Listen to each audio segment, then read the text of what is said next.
When you first start going to the gym, I'm sure you heard of the must-do exercises such as the squat, bench, deadlift, shoulder press, and the row. These were highly regarded and they were all barbell movements that had to be done. However, after doing them for a while, I realized that these exercises took quite a bit of time to set up, the warm-ups, and also some exercises didn't feel very good. Time and my overall risk of injury got higher as I grew older, as I got busy with university and also started working a full-time job. My primary goal was to look better, and I started to realize that there's actually no need to do these must-do exercises if you don't like them. Don't get me wrong, I built a solid foundation of muscle just by doing these exercises, but I just didn't like them anymore. I also found a much better and time-efficient solution to build muscle. In today's video, I'll be breaking down the issue with must-do exercises, key principles on muscle growth, and also a better alternative that you can consider if your goal is building muscle. Stick to the end of the video, there will be a sample workout plan that you can use as the foundation to build your own program. First, we'll go through the issue with must-do exercises. It doesn't necessarily fit everyone. How your body is built plays a key role in how comfortable you feel with a movement. This is why you can see in powerlifting, some people are better in the squat, some people are better in the deadlift, some people are better in the bench press. It's all about relative leverages. Barbell squats with someone with long femurs is going to be very difficult because they have a harder time trying to keep upright. They have to bend forward more in order to maintain that center of mass. Deadlifts for someone with shorter arms is going to be way more difficult because they'll be bent forward more, which then causes them to be in a less advantageous position. They aren't able to use their hamstrings and glutes more efficiently. And because it doesn't suit everyone, there's going to be some compensations. To make the movement more comfortable, you will improve your leverages, and sometimes this means that you won't fully target the muscle that you want to build. A very simple example is in the barbell squat. If you have long femurs, you're going to take a wider stance and a more bent over torso so that it's more comfortable for you to reach depth. Because of this, there'll be more posterior chain involvement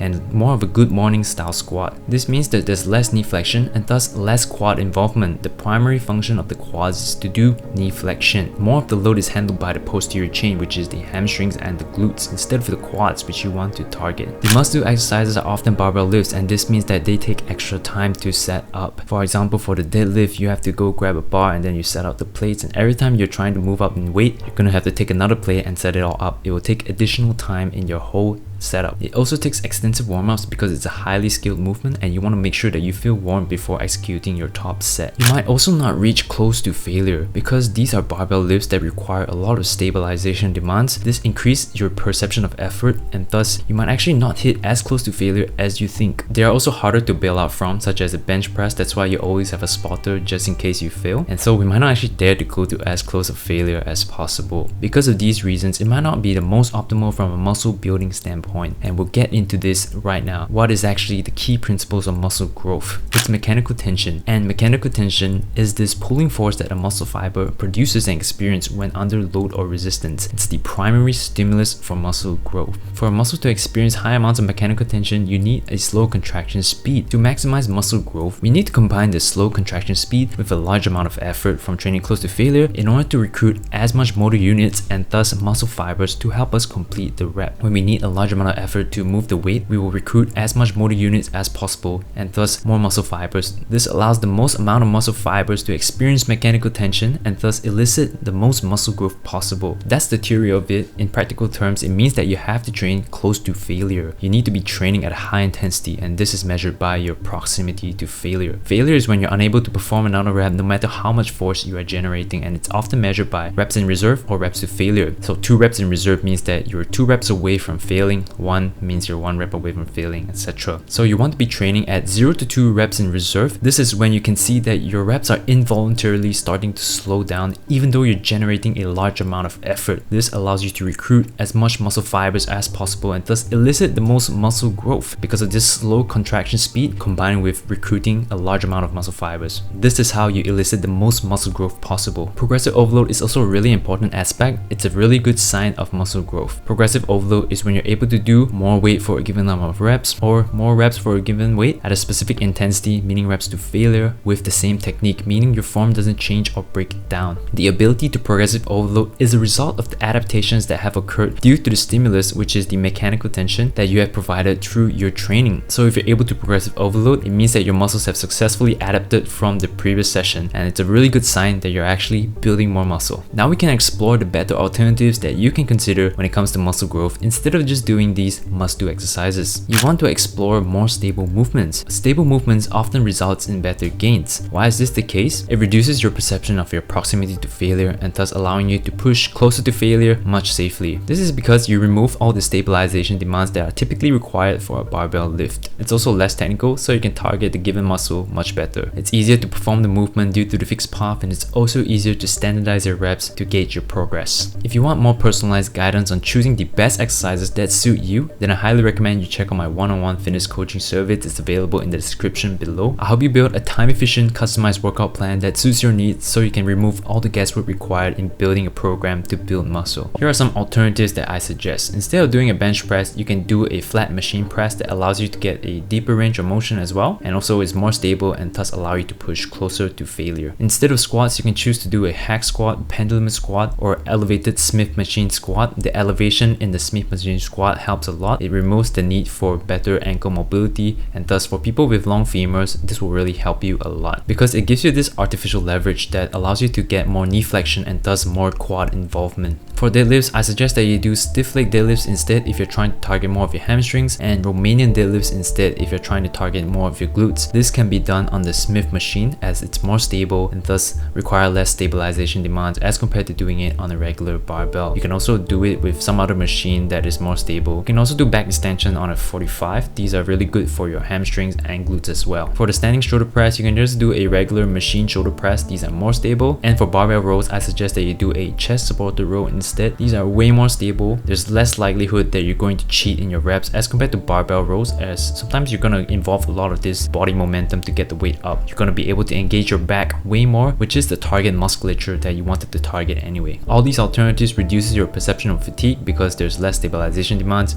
allowing you to push much closer to failure. It also allows you to hit the target musculature much better as you're not going to involve all these body movements, body swinging, etc. If you want to learn more on how you can create a time-efficient program that guarantees the best results, I highly recommend that you check out my videos over here. I go through some workout splits that I have done in the past that has guaranteed me some pretty good results, and it doesn't take a very long time.